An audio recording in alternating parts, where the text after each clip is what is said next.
Hello दोस्तों, कैसे हैं आप। आई होप कि आप अच्छे हैं, स्वस्थ हैं और लगातार मेरे वीडियो के साथ बने हुए हैं। दोस्तों, आज मैं आपको कुछ ऐसे खर्चों के बारे में बताने वाली हूँ जो आपको गरीब बनाते हैं। दोस्तों, ऐसा देखा गया है कि कई बार हम बिना सोचे समझे पैसे खर्च कर देते हैं, लेकिन उस समय तो हमें नहीं पता चलता है, लेकिन बाद में हमें पता चलता है कि हम उन्हीं कारणों की वजह से गरीब हो गए हैं। इसलिए हमें ऐसे खर्चों के बारे में पहले से पता होना चाहिए जो आगे चलकर हमें गरीब बना सकते हैं। तो चलिए दोस्तों, जानते हैं उन खर्चों के बारे में जो आगे चलकर हमें गरीब बना सकते हैं। प्लीज़ आप वीडियो को स्किप ना कीजिए, पूरा फुल वीडियो देखिए, तभी आपको फ़ायदा होगा। और दोस्तों, अगर आप मेरे चैनल पे पहली बार आए हैं तो मेरे चैनल को सब्सक्राइब ज़रूर कीजिए और लाइक, सब्सक्राइब, कमेंट करना बिल्कुल भी ना भूलिए और अपने फ्रेंड्स को शेयर ज़रूर कीजिएगा। हमारा फर्स्ट पॉइंट है दोस्तों, महंगी शादियाँ। आजकल देखा जाता है कि लोग अपने बच्चों की शादियां कराने के लिए लाखों नहीं बल्कि करोड़ों रुपए आराम से खर्च कर देते हैं, और ऐसा अक्सर मिडिल क्लास वाले लोग ही करते हैं। दोस्तों, ऐसा अगर पैसों वाले लोग करते हैं तो कोई बात नहीं, उन्हें कोई फर्क नहीं पड़ता लाखों करोड़ों कितना भी खर्च हो, क्योंकि उनके पास तो पैसों का भंडार पड़ा हुआ है। लेकिन अगर हम लोग ऐसा करते हैं, हम मिडिल क्लास लोग ऐसा करते हैं, तो ये बहुत गलत बात है। मैं तो कहती हूँ कोर्ट मैरिज कर लीजिए और अपने आप फ्री हो जाइए। पैसों की कोई खर्च नहीं, कोई बर्बादी नहीं, कोई खाने की बर्बादी नहीं, क्योंकि आजकल मैंने देखा है कि खानों शादियों में खानों की भी बहुत बर्बादी होती है। तो इसलिए हमें पैसों की, अन्न की कभी भी बर्बादी नहीं करनी चाहिए। क्योंकि क्या होता है कि आप अपने रिश्तेदारों को, अपने दोस्तों को, अपने फ्रेंड्स को, सबको खुश करने के लिए लाखों करोड़ रुपए शादी में लगा देते हैं, और आप ऐसा कर्ज लेकर करते हैं, ऐसा लोन लेकर करते हैं या घर बेचकर करते हैं। इस तरह से दिखावा करने की कोई ज़रूरत नहीं है, क्योंकि आप चाहे जितना भी खुश करने की कोशिश कर लें, अगर आपके रिश्तेदार, आपके फ्रेंड्स आपको खुद खुश देखकर खुश नहीं होना चाहेंगे तो वो नहीं होते। क्योंकि ऐसा देखा गया है कि शादियों में लोग नाराज़ होते ही होते हैं, क्योंकि आप बिज़ी रहते हैं, आप उन्हें पर्सनली अटेंड नहीं कर पाते हैं, तो वो इस बात के लिए ही नाराज़ हो जाते हैं। उनको ये समझ में नहीं आता है कि मतलब जिस बंदे के घर में शादी है, कोई रस्म चल रही है, तो उसमें वो आपको पर्सनली अटेंड करने के लिए कैसे आ सकता है। लेकिन आप इन सब चीज़ों को छोड़िए, हम बात कर रहे हैं पैसों की, हम बात कर रहे हैं खर्चों की, हम बात कर रहे हैं अपने आने वाले फ्यूचर में कैसे हम इन गलतियों से गरीब हो सकते हैं। तो हमें अपनी इन महंगी जो हमारी ख्वाहिशें हैं उसे हमें त्यागना पड़ेगा, क्योंकि शादी तो हम कर देंगे लेकिन हम कर्जों में डूब जाएंगे। ऐसा भी हम कर सकते हैं कि हम उसका फ्लैट ही खरीद कर देते हैं अपने बच्ची के लिए, या तो हम उन पैसों को, जो पैसे हम शादियों में दिखावा में खर्च करने वाले हैं, उसका हम कुछ बिजनेस खड़ा कर दें जो कि प्रॉफिट होगा आगे के लिए भी, और आगे भी अच्छी आमदनी आएगी उससे, जिससे कि वो अच्छे से खुशी खुशी रह सकते हैं दोनों बच्चे। तो इसलिए हमें इस तरह की फालतू दिखावों की तरफ बिल्कुल भी ध्यान नहीं देना चाहिए। हमें हमेशा अपने आने वाले फ्यूचर की ओर भी ज़रूर ध्यान देना चाहिए, और हमें फालतू खर्चे बिल्कुल भी नहीं करने चाहिए। दोस्तों, हमें इस तरह की शादियों से बचना चाहिए, हमें अपने पैसे बचाने चाहिए, नहीं तो आने वाले फ्यूचर में हमें ये खर्चे ज़रूर गरीब बना सकते हैं। हमें अपनी शादियाँ नॉर्मल तरीके से करके अपने उन बचे हुए पैसे को कहीं अच्छी जगह इन्वेस्ट कर देना चाहिए, और इन सब खर्चों से, इन फालतू के खर्चों से बचकर अपने आप को आगे गरीब होने से बचाना ही चाहिए। हमारा दूसरा पॉइंट है दोस्तों, बड़ा घर बड़ी गाड़ियाँ। दोस्तों, ये भी एक ऐसा खर्च है जो लोगों को बड़ी जल्दी गरीब बना देता है।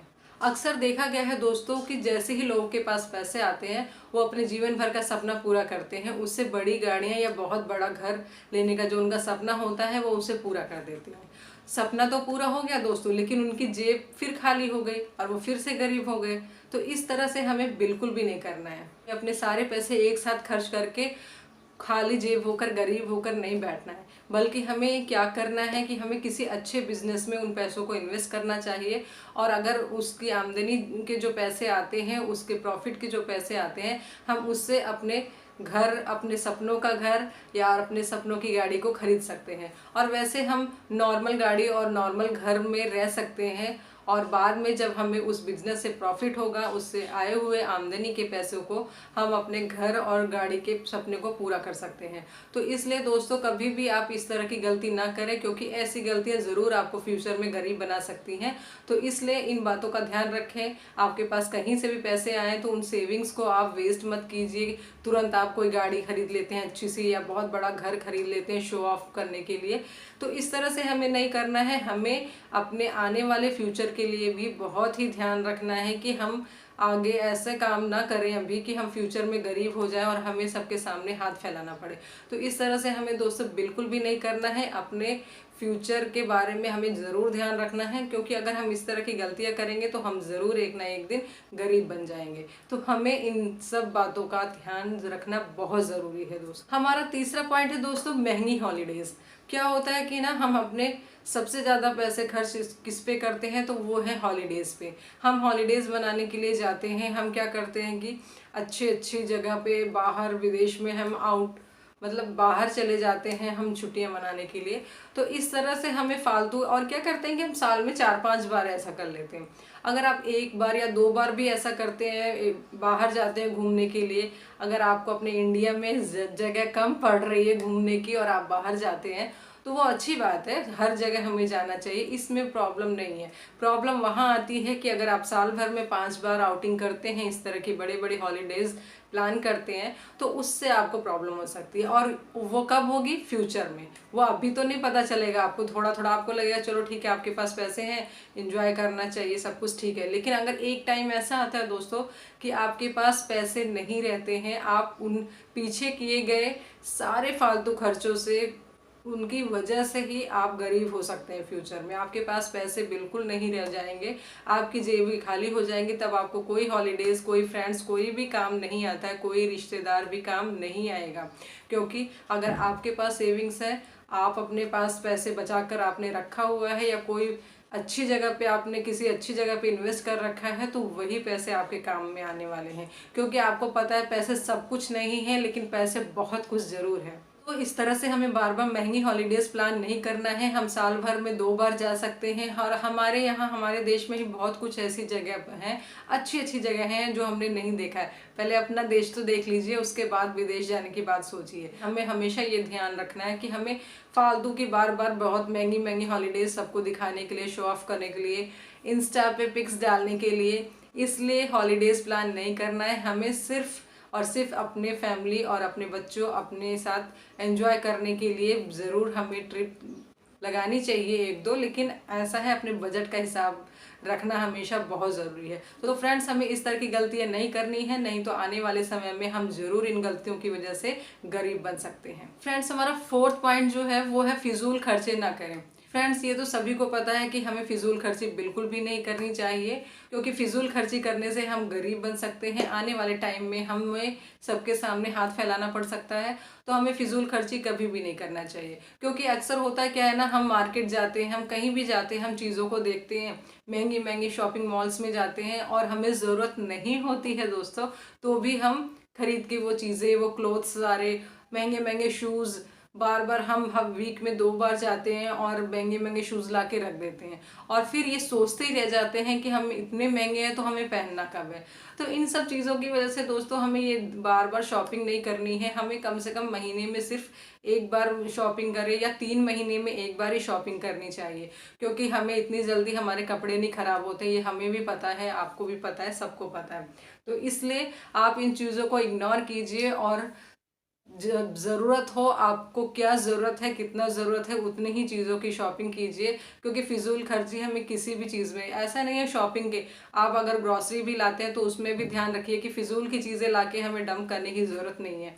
क्योंकि हम लाके किचन में रख देते हैं और वो चीज़ें यूज़ नहीं होती हैं। पता चलता है तीसरे महीने अगर हम लोग राशन लेने जा रहे हैं, ग्रॉसरी की चीज़ें लेने जा रहे हैं, तो वो चीज़ें पड़ी हैं और ख़राब हो रखी हैं। तो हमें जितना ज़रूरत है महीने में, जिन चीज़ों की ज़रूरत है, जितनी मात्रा में ज़रूरत है, हमें जितने कपड़ों की ज़रूरत है, हमें उतनी ही शॉपिंग करनी चाहिए। किसी भी चीज़ में हमें फिजूल खर्ची नहीं करनी चाहिए। हमें बजट बनाकर चलना चाहिए, जिससे कि हमारी फिजूल खर्ची ना हो और आने वाले टाइम में हम गरीब ना हों। इसलिए दोस्तों हमें फिजूल खर्ची करने से बहुत ही ज़्यादा बचना चाहिए। क्योंकि फिजूल खर्ची जो प्रेजेंट टाइम में होता है, धीरे धीरे वो आपको पता नहीं चलता है, लेकिन फ्यूचर में वही छोटी छोटी गलतियां, वही छोटे छोटे खर्चे हमें गरीब बना सकते हैं। दोस्तों, हमारा जो लास्ट पॉइंट है जो हमें गरीब बना सकता है फ्यूचर में, वो है महंगे इलेक्ट्रॉनिक्स आइटम्स। क्या होता है दोस्तों ना, आजकल तो गैजेट का ज़माना है। सब लोग इलेक्ट्रॉनिक चीज़ें ऐसे बदलते हैं जैसे कि कपड़े सुबह और शाम के चेंज कर रहे हो। और ऐसी चीज़ें मार्केट में आई हुई हैं, बहुत सारी ऑफ़र्स आते हैं, क्योंकि उन कंपनियों का तो फंडा ही यही है कि आपको ऑफ़र्स देंगे और आपको ये गैजेट नए नए ला के देंगे, तो आप चेंज करेंगे ही करेंगे और उनका प्रॉफिट होगा। लेकिन आपको इस चीज़ से बचना है, और बचना है ऐसा, क्योंकि हम लोग क्या करते हैं, अरे फोन आया हुआ है, नया फोन आया हुआ है, चलो मेरे फ्रेंड ने खरीदा तो मैं भी खरीद लेता। आपको जरूरत नहीं है उसकी, फिर भी आपको क्यों? क्योंकि आपके फ्रेंड्स ने खरीद रखा है, उनके पास है वो फोन, इसलिए आपको चाहिए। जबकि आपके पास नया फोन है, आपके पास आपके काम के मुताबिक अच्छा फोन है, फिर भी आपको नया चाहिए। आपने लैपटॉप देखा अपने फ्रेंड का, तो आपको भी वही वाला लैपटॉप चाहिए। तो ऐसा हमें फालतू की चीज़ों पे, इन इलेक्ट्रॉनिक गैजेट्स पे बिल्कुल भी पैसे इन्वेस्ट नहीं करने चाहिए दोस्तों, क्योंकि ये ऐसी होती हैं चीज़ें ना, अगर एक बार ख़राब हुई तो ख़राब हुई। आप इसे दोबारा से रिपेयर करा तो लेंगे, लेकिन वो ज़्यादा दिन तक नहीं चलता है। तो इसलिए आप ध्यान रखें कि आपको अगर काम के लिए आप उससे कुछ अर्न कर रहे हैं, कुछ पैसे कमा रहे हैं, और आपको सच में उस चीज़ की ज़रूरत है, तो ही आप चीज़ वो खरीदें। नहीं तो आप 3 दिन के लिए वेट करें, 3 दिन वेट करें और आप सोचें अपने मन में कि क्या सच में मुझे इस चीज़ की ज़रूरत है। और अगर 3 दिन बाद भी अगर उस चीज़ की ज़रूरत आपको महसूस होती है, तो ही आप वो चीज़ खरीदें, नहीं तो आपकी ज़रूरत की वो चीज़ है ही नहीं। क्योंकि मैं सच बताऊं कि अगर आप 3 दिन उसके बिना रह सकते हैं, तो आपको उन चीज़ की ज़रूरत है ही नहीं असल में। तो इसलिए आप ऐसे चीज़ों, खासकर इलेक्ट्रॉनिक चीज़ों पर, इलेक्ट्रॉनिक्स आइटम पर पैसे इन्वेस्ट बिल्कुल भी ना करें। जो आपकी ज़रूरत का बहुत ही ज़्यादा ज़रूरी हो आपके लिए, वो ही चीज़ें खरीदें। क्योंकि ये आप डेली डेली चेंज करते रहेंगे, क्योंकि डेली मार्केट में तो देखो उनका बिजनेस है, वो करेंगे, लेकिन आपको अपना हिसाब रखना है, आपको अपने बजट का हिसाब रखना है कि आप अगर खर्चा करते हैं तो आपका बजट गड़बड़ा सकता है, और आने वाले समय में आप इन्हीं गलतियों के कारण, इन्हीं फालतू की शॉपिंग की वजह से आप गरीब हो सकते हैं। तो इसलिए आप इन चीज़ों से बचें, और फालतू के इलेक्ट्रॉनिक्स गैजेट लेने से तो बहुत ही बचना चाहिए। क्योंकि आजकल के बच्चों को मैंने देखा हुआ है, सुना हुआ है कहते हुए, इवन मेरे बच्चे भी कहते हैं, मम्मा उसके पास तो अभी से ये आईफोन है तो मुझे भी चाहिए। तो इस तरह से आपको नहीं करना है, आपको इन चीज़ों को इग्नोर करना है, और आपको ध्यान रखना है कि इन सभी चीज़ों को आप कैसे मैनेज करें कि आप आने वाले समय में इन चीज़ों की वजह से गरीब ना बने। दोस्तों, आई होप कि आपको मेरा ये वीडियो अच्छा लगा होगा। अगर वीडियो अच्छा लगा हो तो शेयर ज़रूर करें, अपने फ्रेंड को बताएं कि ये वीडियो आपको पसंद आया है, और कमेंट करना बिल्कुल भी ना भूलें। अगर आप चैनल पे पहली बार आए हैं तो सब्सक्राइब करना बिल्कुल भी ना भूलें। तो मिलते हैं दोस्तों ऐसे ही किसी नेक्स्ट वीडियो में, तब तक के लिए जय श्री राम।